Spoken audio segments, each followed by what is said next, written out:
نون.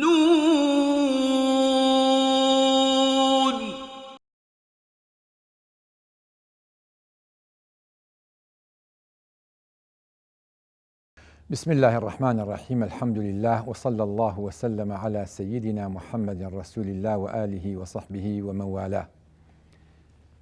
عزیزان و خۆشەویستان،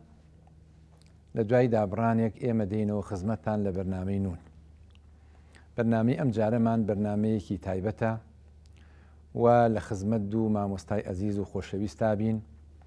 بۆ قسەکردن لە چەمکێکی تری قورئانی. ئاشکرایە کە قورئانی پیرۆز زۆر لە پەنهان و نهێنیەکانی گردوونی لە خۆگرتووە. قورئانی پیرۆز وەکو گردوونێکی خوێندراوە و گردوونش وەکو قورئانێکی بینراو زۆربەی چەمکەکانی ژیان و ئەم گردوونەی لە خۆگرتووە. یەکێک لەو چەمکانە بریتە لە تەعەسسوب، بریتە لە دەمارگیری کە دەردێکی کوشندەی مرۆڤ و مرۆڤایەتی بووە لە سەرەتاوە هەتا ئێستا. ڕەنگە سەرچاوە و ڕچەی زۆرێک لە گرفت و کێشەکانی نێوان مرۆڤەکان بریتی بێ لە تەعەسسوب و دەمارگیری و هۆکاری سەرەکی بریتی بێ لە دەمارگیری. لە دوای جەنگی جیهانی دووەمەوە هەتا کۆتایی سەدەی 20 و سەرەتای سەدەی 21 16 ملیۆن مرۆڤ بەهۆی دەمارگیریەوە تیاچوون و کوژراون. بۆیە زۆر ترسناکترە لەوەی کە ئاماژەی پێکرێ واتە دەمارگیری. دەمارگیری پانتایەکی زۆری لە قورئانی پیرۆز داگیر کردووە وەکو ئاماژە پێکردن، وەکوەوەی کە خۆی پەروەردگار حەزەری لێکردووە و لە دەیان ئاەتا خۆی پەروەردگار ئاماژەی پێکا. یەکێ لەو ئاەتانەکە خۆی پەروەردگارە فەرمێ وەدە طائفة من أهل الكتاب لو يضلونكم. لێرەیە خۆی پەروەردگار باسی تائیفەیەک لە ئەهلی کتابەکە. تائیفە کە یەک کەس ئەگرێتەوە، دوان ئەگرێتەوە، سیان ئەگرێتەوە، زیاترش ئەگرێتەوە. واتە هیچ جۆرە دەمارگیریەک نییە کە قورئان مامەڵەی لەگەڵ ئەهلی کتابا کردووە. یاخود خۆی پەروەردگار لە قورئانە فەرمێ وقالت طائفة من أهل الكتاب آمنوا بالذي أنزل على الذين آمنوا وجه النهار واكفروا آخره. باز لە طائفەیەک لە ئەهلی کتاب ئەکا کە ئەو تەکتیک و فرتوفێڵەیان بەرامبەر بە موسڵمانەکان بەکارهێناوە، هەندێک لە سەرانیان بە ڕۆژ موسڵمان ببن سەرەتای ڕۆژ وە لە ئێوارەیە دەمە و شێوان پاشگەز ببنەوە تا گومان بۆ موسڵمانان دروست بکەن. یاخود خۆی پەروەردگار کە لە قورئانە ئەفەرمێ لە باز لەوە کاکە بۆ من ئەهل الكتاب من إن تأمنه بقنطار يؤديه إليك. ئەهلی کتاب تیانایە ئەگەر یەک قینطار بەبار ئاڵتون بە ئەمانەت دابنی لەلایەن ئەیگەڕنەوە بۆتان، بەڵام هیواشیان هەیە 1 دینار ناگەڕێنێتەوە دەستێکی ئەمین نییە ئیلا ما دمتە عەلەیه قائیمە. خۆی پەروەردگار بە ئینسافەوە باسی ئەواناکە کە کوفریان کردووە کە دژایەتی خۆی پەروەردگارەکەن و کە دژایەتی پێغەمبەرانەکەن کەوا تەحریفی کتابی خۆی پەروەردگاریان کردووە. لەگەڵەوەشا کە دەمارگیر و متعەسیبوون بەڵام مامەڵەیەکی دروست و پڕئینسافی لەگەڵا کردوون. ومن أهل الكتاب ياخذ فرمي ليسوا سواء من أهل الكتاب أمة قائمة يتلون كتاب الله آناء الليل. كباسيانك وصفيانك ئەوە نییە حەڤە ئاەت دابەزی لە قورئانە بۆ بەرگریکردن لە کەسێکی جوولەکە لە کاتێکە زۆرن و بوحتانە تۆمەتێکی بۆ دروستکرا بوو کە دزی کردووە لە کاتێکە ئەو دز نەبوو دزیەکەشی نەکردووە. بۆیە ئەتباعی ئەنبیا ئەوەی کە دژ بە پێغەمبەران وەستاونەتەوە ئەو ئومەتانی کە پێغەمبەریان بواتووە 3 چەمک هەبووە کەوا گیرۆدەی بەندی ئەو 3 چەمکە بوون بۆی کە سەری کێشاوە بۆ کوفر. یەکەمینیان بریتی بۆ لە تەعەسسوب، دووەمینیان بریتی بۆ لە عینات، سێمینیان بریتی بۆ لە تەقلیدی عەما واتە دەمارگیری، جۆرێک لە جەڕێ و سەرکێشی و هەروەها جۆرێک لە لاسایی کوێرانە کە شوێن باو و باپیرانیان کەوتون. ئێمە ئەم چەمکە خەینە بەرباس و لێکۆڵینەوە و توێش لە خزمەت هەردوو بەڕێزان جەناوی مامۆستا نازم و مامۆستا ئیکرام کەریم. جەناوی مامۆستا نازم ئەکرێ لە پێناسی تەعەسسوبەوە دەست پێ بکەین لە خزمەت جەنابتە. بسم الله الرحمن الرحيم. الحمد لله والصلاة والسلام على رسول الله صلى الله عليه وسلم. دەست خۆشیم هەیە بۆ بەرنامەکەتان، برایانیش بە ڕێز و خۆشەویست و سەڵاوشمان هەیە بۆ بینەرانی ئازیز. ئەسلی تعسوب چ لە ڕووی زمانەوانیەوە بێ چ لە ڕووی زاراوە بێ، یعنی پێکۆگرێدانیان پێکۆبەستنی مەجموعەیەک. خۆی باشترین پێناسە بۆ تعسوب ئەوەیە کە لە سەردەمی پێش ئیسلامەیان با بڵین کە خەڵکانێک قاعدەیەک هە بۆ ئونسوڕ ئەخاکە ظالمەن ئەو مەظلومە. ئەمە قاعدەیەک بۆ پێش ئیسلام هۆزەکان خێڵەکان دەستیان لێکتری بەستۆ پشتی یەکتریان گرتووە و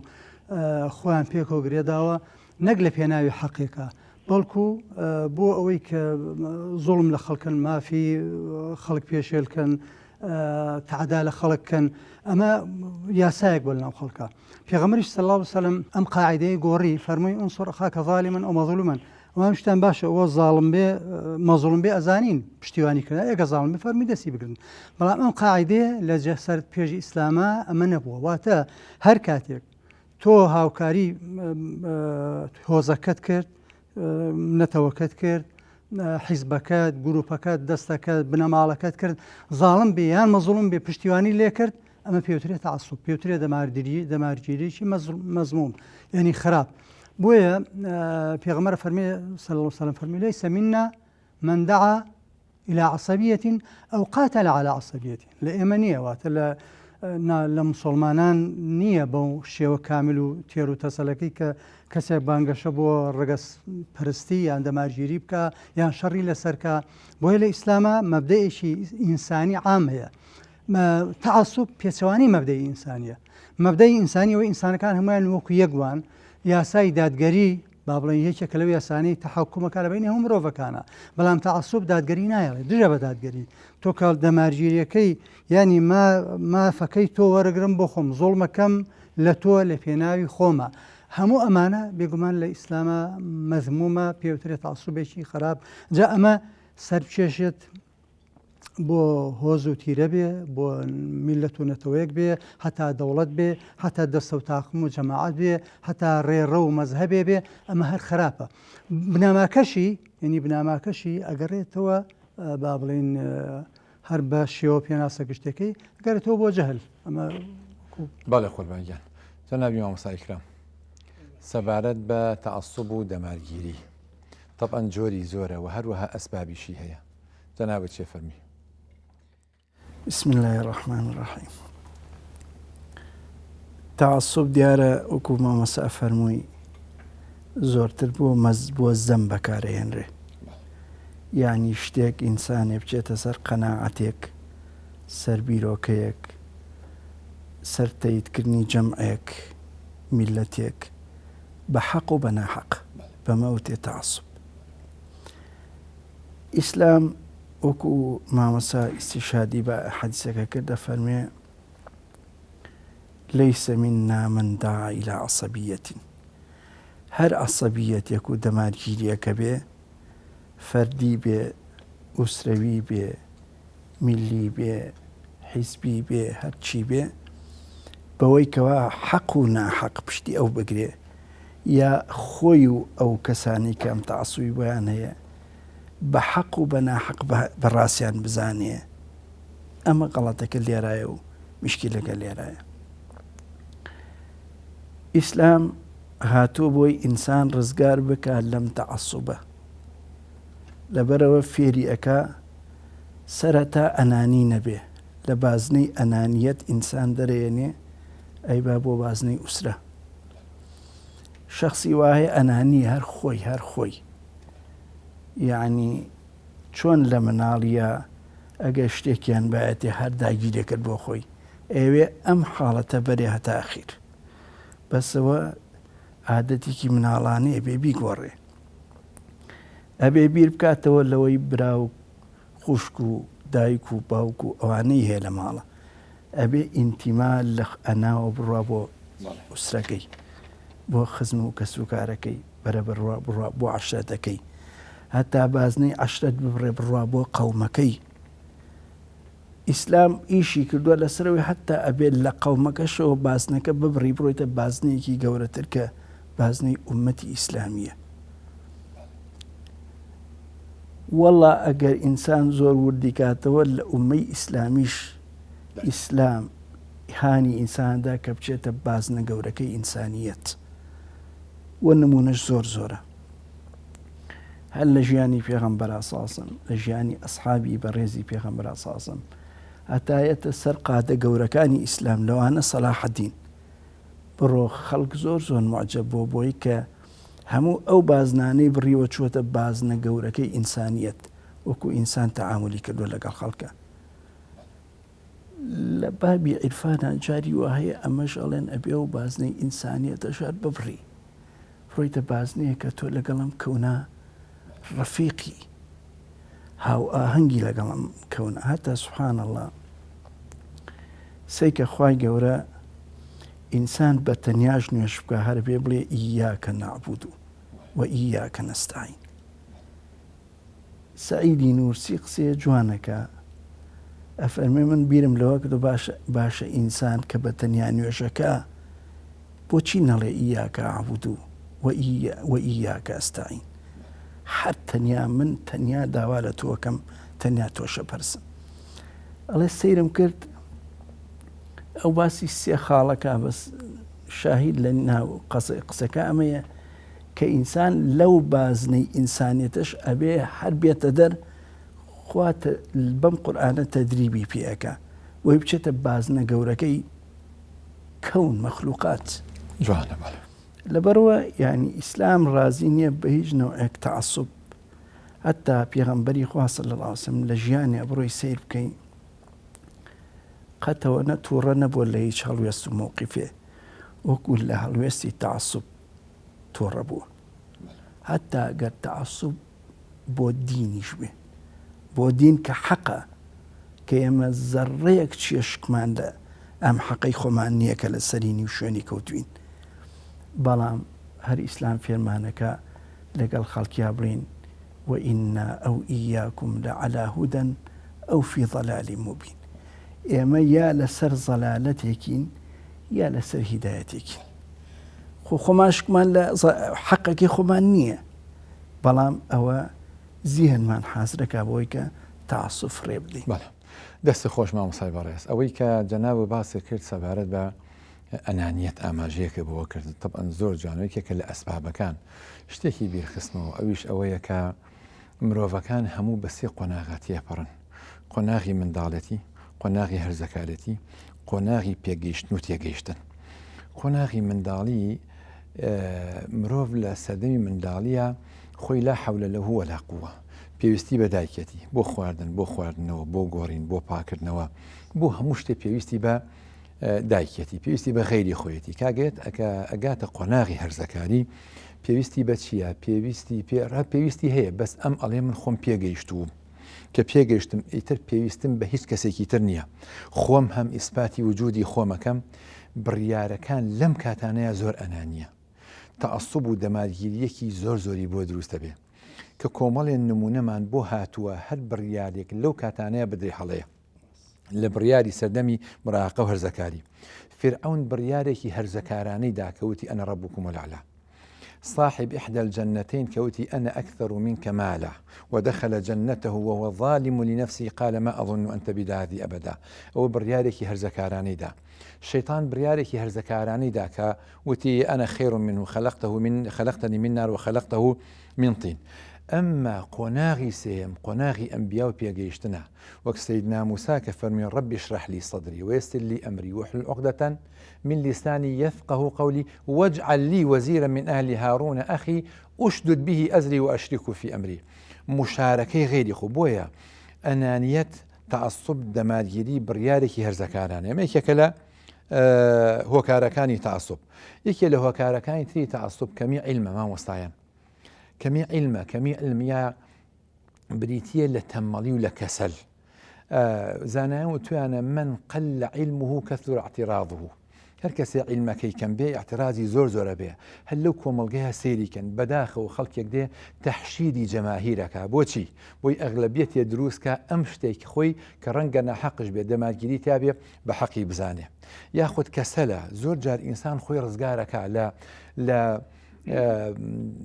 شەونخۆنی و ناڕەحەتی بەحث و گەڕان و بە دوواداچوون تەقلیدێک ئەکا شوێن کەسێکەوێ ئەڵێتر من ڕزگارمە بێ لەو حاڵەتانە یا ئەڵێ کاکە ئەمانە ئەیان گرم و لە ناویان ئەبم بۆ دابنیشم تەحقیقاتیان لێ بکەم بە تەعەسوبێک تەبەن دێ لە ناویانە بە یا خەڵکێک شارەزانیە ئینحیازی بۆ مجتەماع نییە تێکەڵ بە دەوروبەر نابێت تێکەڵ بە کۆمەڵگە نابێت ئیمامی شافعی بەڕەحمەت بێخوا وتەیەکی گەوهەری هەیە کە ئەفەرمێ مەذهبی صحیح يحتمل الخطأ ومذهب غير خطأ يحتمل الصواب ئەو جێی سەرنجە مامۆسایان لیسین کەیە فەیلسوفێکی غەربیە قسێکی زۆر جوانی هەیە ئەڵێ ئەگەر خوای تەبارەک وتەعالە بانگم بکە بڵێ لیسین گوەرە هەچی حەقیقەت هەیە ئەوە تا لە دەستە ڕاستمە وەرە من ئامادەم بەوەی کە حەقیقەتێ بەمێ گەڕانش بە دوای حەق و ڕاستیە ئەوە تا لە دەستە چەپمە گەڕان بە دوای حەق و ڕاستیە ئەوە تا لە دەستە چەپمە ئەو کاتە ئەڕۆم دەستە و ئەژنۆ لە خزمەت خوای پەروەردگارە دانیشم کە خوای پەروەردگار پێم بفەرمێ ها هەچی حەقیقەت لە دەسە ڕاستمە ها پێشکەش بە تۆ بێ ئەڵێم خوای تەعالە ئەم حەقیقەتە لا تەلیق ئیلا بیجەلالیک تەنها شیاوی خۆتە بەڵکو گەڕان بە دوای حەقیقەت ماوێ ئەوێ حەقیقەتە ئەمەوێت بە دوای بگەڕن بە دوای حەقیقەتە ئەوەی دەستە چەپمەێ ئەگەر ڕۆژانە بکەومە نێو هەڵەوکەم و کوڕی و کەم تەرخەمیشەوە ئەمە سەرنجێکی زۆر زۆر جوانە کە گەڕان بە دوای حەقیقەتە نابێ ئینسان تەعەسوبی هەبێ حتا تەنانەت تەعەسوب بۆ حەقیقەت نییە لە ڕاستیەکەیە لە ڕاستەکەی تەعەسوب خۆی شتێکی مەذمومە یا جاری وا هەیە باز لەوە ئەکرێ فەرق چییە ئایا هەموو کەسێکی ملتەزیم ئەکرێ وتێ متعەسیبە نەخێر چونکە خەڵکی پێی ناوتێ متعەسیب ئێمە دوو جۆرمان هەیە متەغەیراتمان هەیە و ثەوابیتمان هەیە قەطعیاتمان هەیە و ظەنیاتمان هەیە ئەوەی عەقائید لە ثەوابیتە کەسێ پابند بێ بە عەقیدەوە نابێ پێی بڵێن وڵا تۆ متعەسیبی کەسێ پابند بێ بە حیجابەوە کەسێ پابند بێ بە نوێژەکانیەوە لە مزگەوتە کەسێ پابند بێ بە بەرپاکردنی دادگەریەوە بەڵام ئەکرێ ڕێگەکانی بەرپاکردنی ئەم دادگەری و جیهاد و ئەم جۆرەشتانە ئەکرێ ڕێگەکانی لە متەغەیرات بێ و لە گۆڕانکاریەکان بێ بۆیە ئەکرێ ئێمە ئەو کەسەی کە پابندە پێی وتێ مولتەزیمە ئەگینا لە ڕاستیە من سەرنجم وایە کە حەق پێویستی بە تەعەسوب نییە حەق خۆی لە خۆیان خۆی لە ذاتی خۆیان تەعەسوب شتێکی مەذمومە یعنی سربەیەکاکردنی کۆمەڵە خەڵکیەکە بۆ پشتیوانیکردن لە شتێ بە حەق و بە ناحەق بەڵام هەندێک کەس هەندێک نووسەری زۆر گەورە هەن ئەڵێ ئەگەر ئامانجی ئێمە لەگەڵ ئامانجی تەعەسوبشا یەک بگرێتەوە تەعەسوبمان هەر ناوێ هەر بەلامانەوە ڕەفزە بۆ چونکە تەشویحی حەقیقەت و ئامانجەکە لە کۆتاییە ئێمە بە داوای لێبوردنەوە لە دوای ناوبڕێک دێنەوە خزمەتە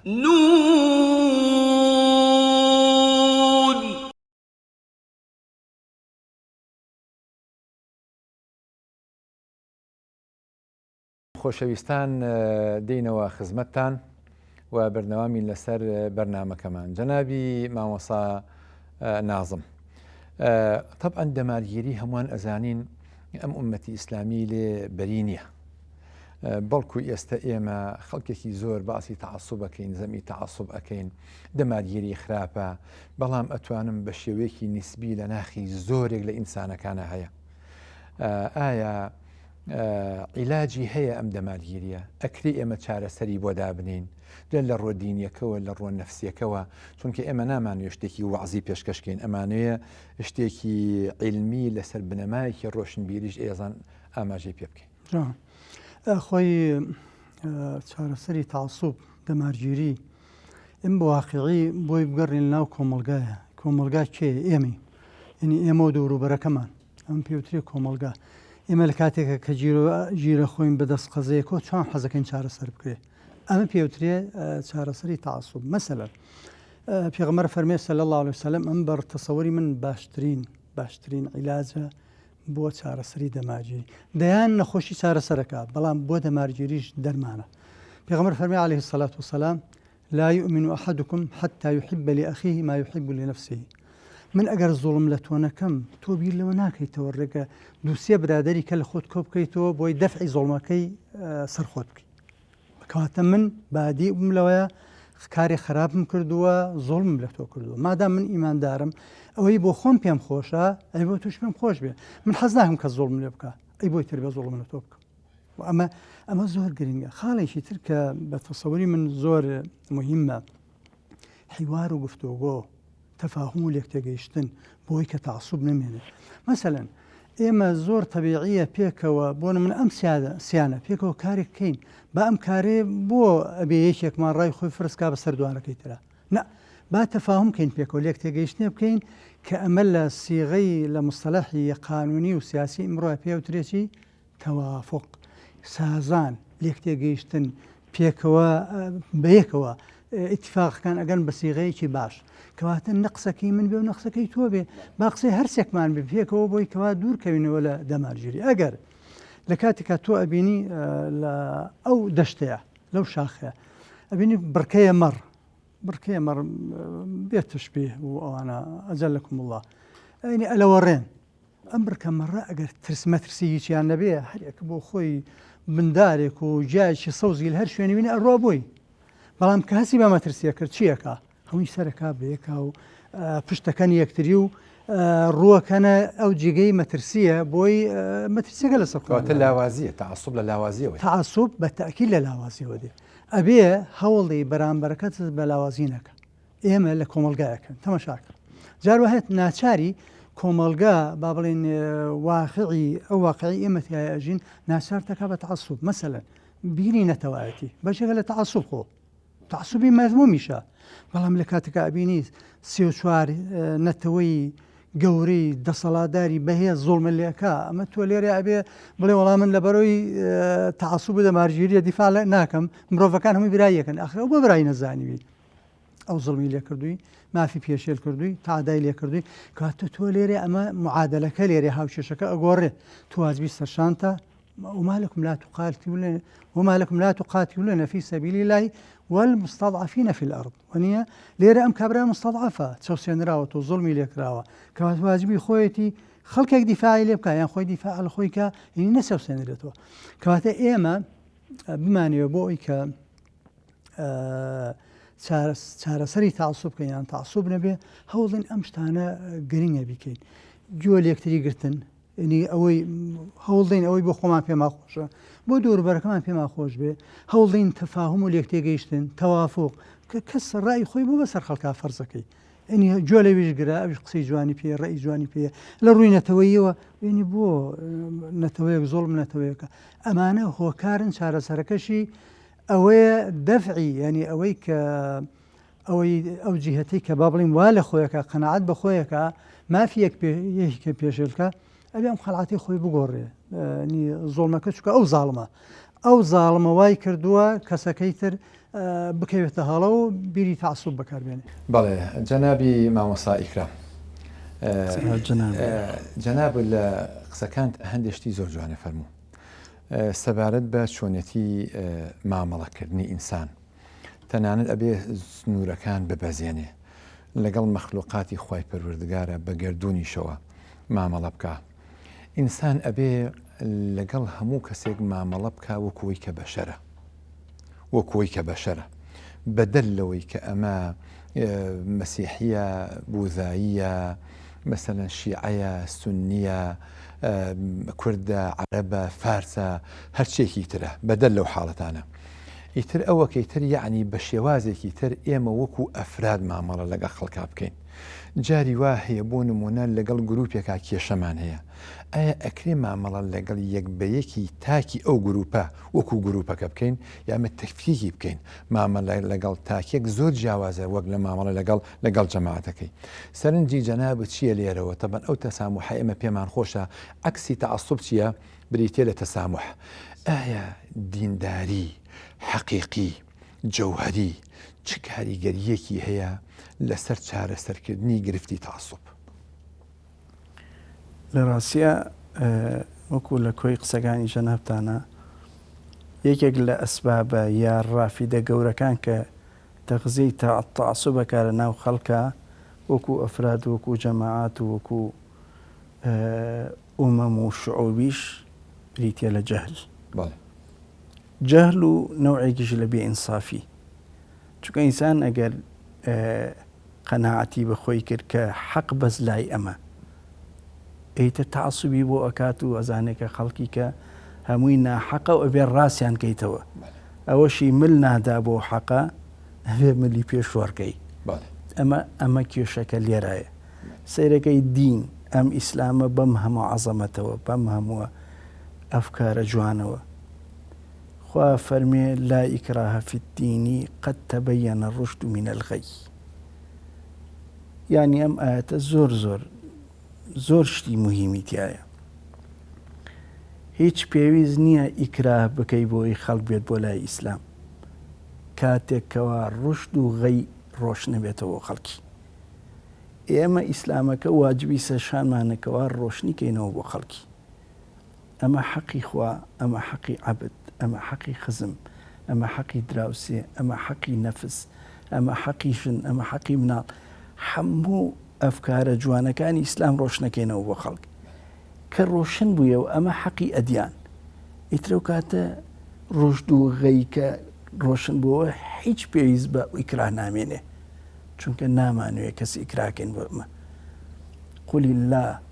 ثم ذرهم في خوضهم يلعبون ئینسان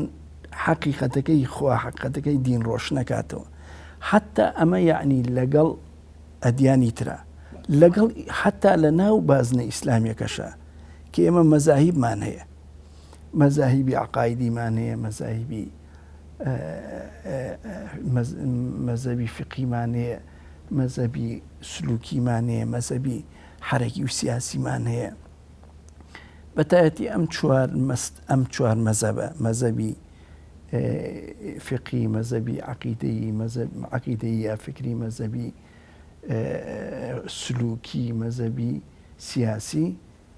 لە ئیسلامە ناونراون مەزهب سبحان الله حتا سەی گەورەی عولەمای ئیسلامی ئەمانیان ناوناوە مەزهب ناونەناوە مەرجع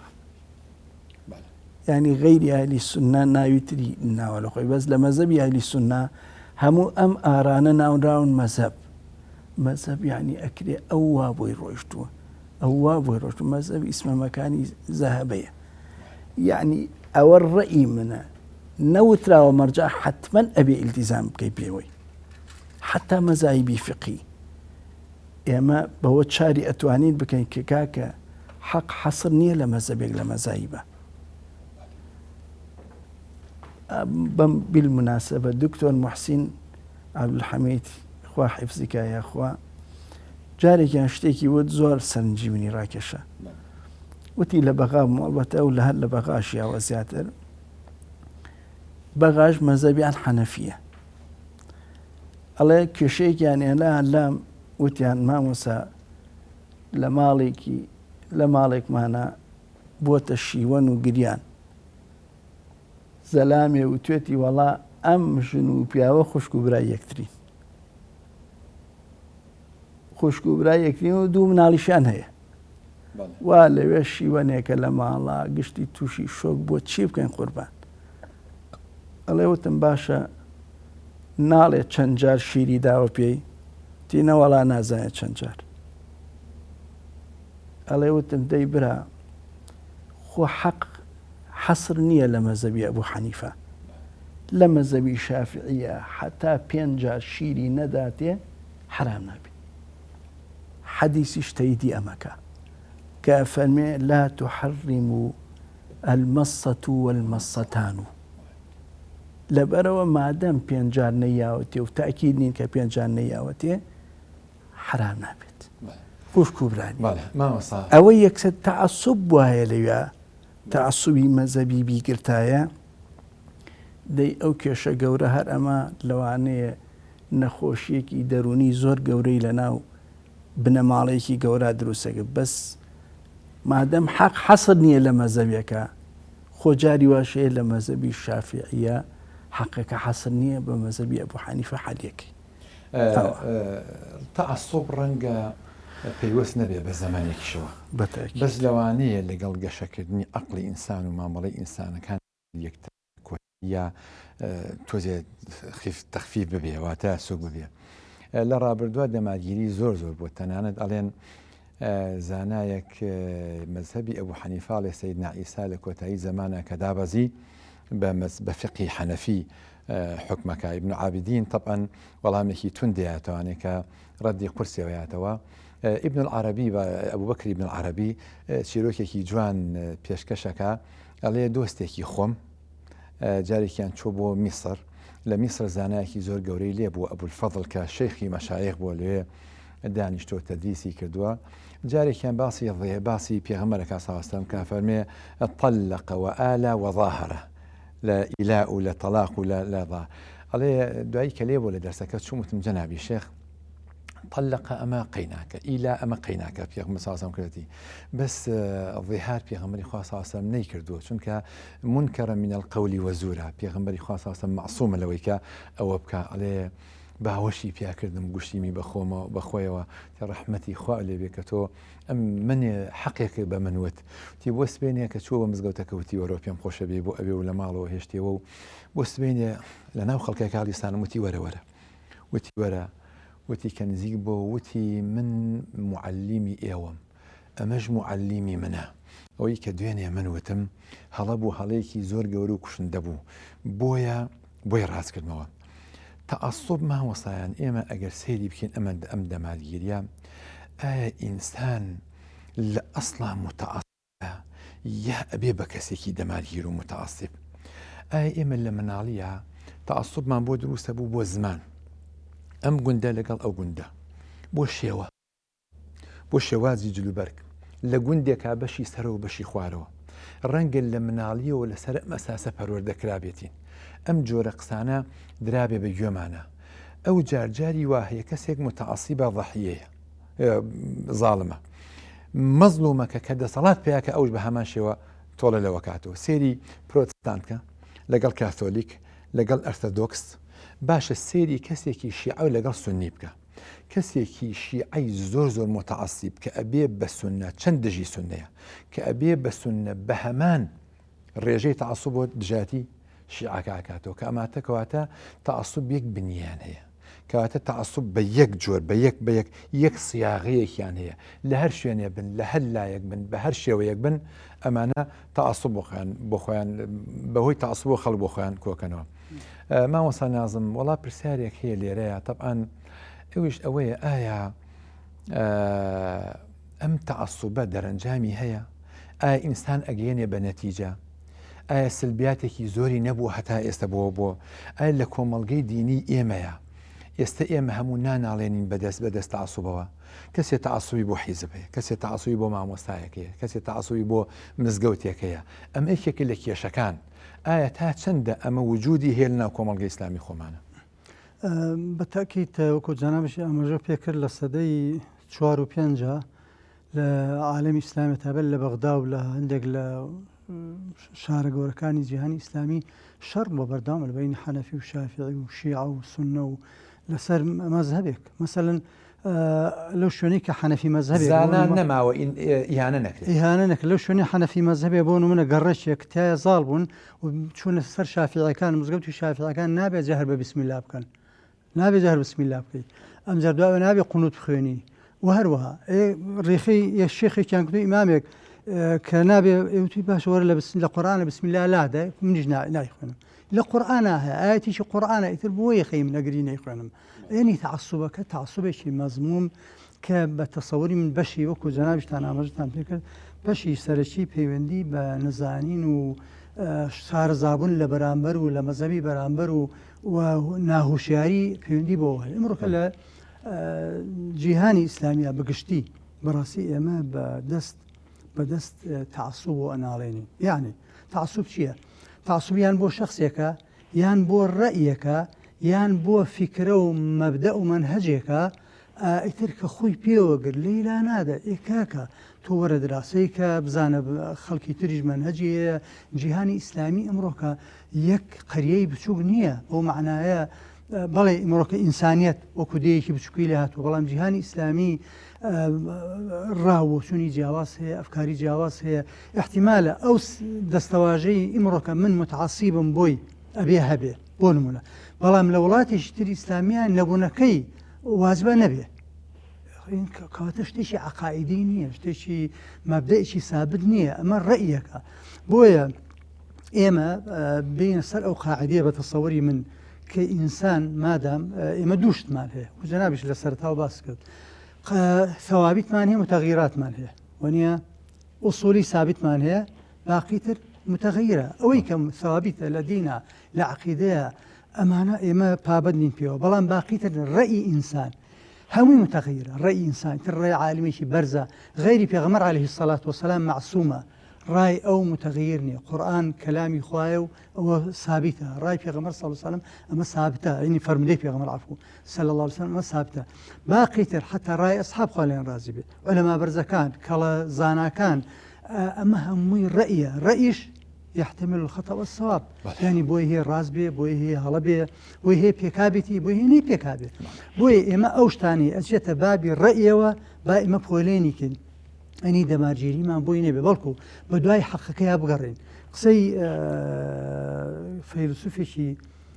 بریتانی هەیە جۆن ستیوارت میل زۆر قسەیەکە بەلای منەوە گرنگە زۆر سەرنجی ڕاشیشەوەم ئەڵێ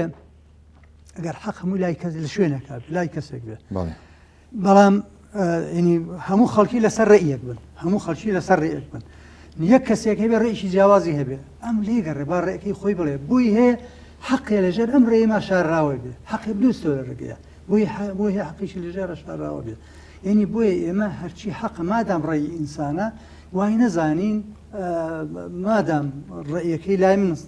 من ڕێیم وایە ئەمە حەقە و بەرامبەرەکەم حەقیتیانە بەڵکو لەوانێ حەق لایمش بەشەکە بێت کەواتە قورئانی پیرۆست مرۆڤ والێکا کە بێتە دیندارێکی جەوهەری گەوهەری خاوەنی هێمنی ئارامی جوانی پاکی و هەروەها خاوەنی ڕازگۆیی خاوەنی وەفا دوور لە هەموو گوناه و لە هەموو تاوانێک مرۆڤێک دروستەکە کە بەرامبەر قوبوڵکە بەڵام جۆرێک لە دینداریمان هەیە کە پێوتێ دینداریەکی دەرەکی دینداری جەوهەری حەقیقی ئەوەیەکە خۆی ئەخەل لە هەموو وێزەکانی ژیانە خۆی کاتە خزمەتی ئیمان و دینەوە بەڵام دینداریەکمانەیە خارجیە توقۆسیە ڕواڵەتبازیە هەموو بوارەکانی دین ئەخاتە خزمەتی خۆیەوە لێرەوە ئێمە ئەگەینە ئەو دەرەنجامە کە دینداری حەقیقی بە شوێن جوانەکانی ئینسانەکان ئەگەڕێ بەڵام پێچەوانەکەی بە شوێن عیب و عاری ئینسانەکانە ئەگەڕێ نووسەری قسەیەکی جوانەکە ئەڵێ حینە نەفهم كل شيء نغفر كل شيء وتێکی تری جوان هەیە کە ئەفەرمێ أعرف الناس بالحق أعذرهم للخلق ئینسان ئەبێ زۆر سنگفراوان بێ ئەبێ زۆر لێبوردە بێ ئەبێ پاساوی چاک بێنێتەوە بۆ خەڵک بۆ ابن القەیم بەڕەحمەت بێیاخوا ئەفەرمێ إذا بلغ المرء مرتبة الولاية فلا يعاتب ولا يخاصم ولا يجادل کە گەشتە ئەو ئاستەی بێتەوەلی خۆی پەروەردگار لەسەر زەنیشتەکە نەناکۆکی لەگەڵ هیچ کەسێکە دروستەکە نەتووشی نیزاع و خصومە و ئەو حاڵەتانە دێ بەو ئومێدەی کە ئینشاءالله توانی بێتمان چەندێک لەم بوارە پێشکەش بکەین و بینەرانی بەڕێز و خۆشەوی سوودیان لێ بینی بێ هەتا پێگەیشتنەوەمان لە بەرنامەیەکترا بەخوای گەورە و میهرەبانتان ئەسپێرم خواتان لەگەڵ